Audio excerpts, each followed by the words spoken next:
There's a lot of issues that actuaries will have with filings and regulatory compliance.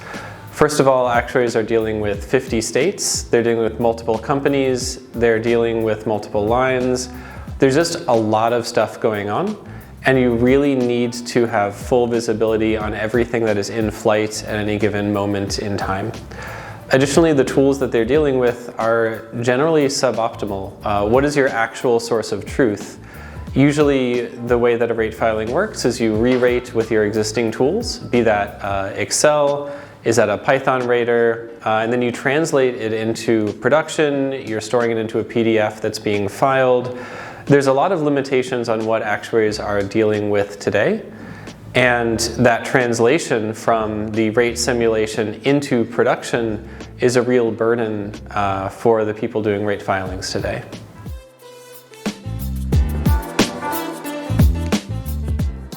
The rate repository is very unique on the market. So the rate repository sits really in the center. It is one element, one artifact that gets first brought into re-rating, brought into rate simulations.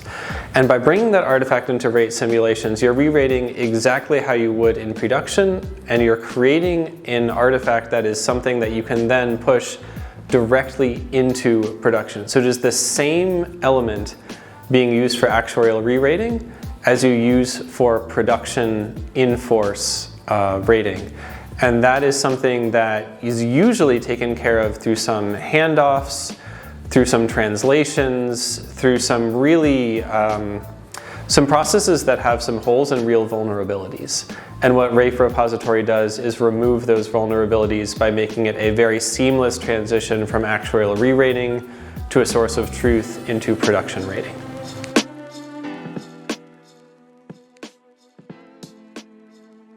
Yeah, so usually production deployment is out of scope for a lot of US actuaries. The actual production rating is kind of this mythical thing that we don't get to touch. We hand off those tables. But with deploy, it's really a completely visible process. We take that, again, we take that rate repository and we push it into production. We can see all of those tables, all of that rating language, all translated from the actuarial language to the language of IT. There is no longer this error-prone and costly handoff. Instead, it is one very smooth process end-to-end.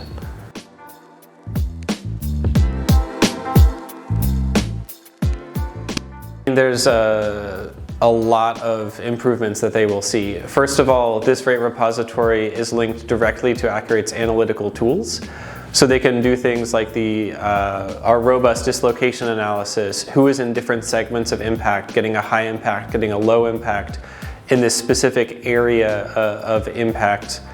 And additionally, you can take that, and by moving it into production, you're eliminating the risk of a mistranslation, of a missed table, of a missed copy-paste error. I've heard of all kinds of nightmares where you're moving from actuarial rating into production, you miss something, you forget a table, you copy-paste starting on the second line instead of the first line. There's all kinds of things that can go wrong in this process. And by incorporating both the rate repository and deploy, you remove all of those risks, and you know exactly that the element you have been re-rating, that you've been scenario testing, that you've decided to implement, is exactly the element that is in production.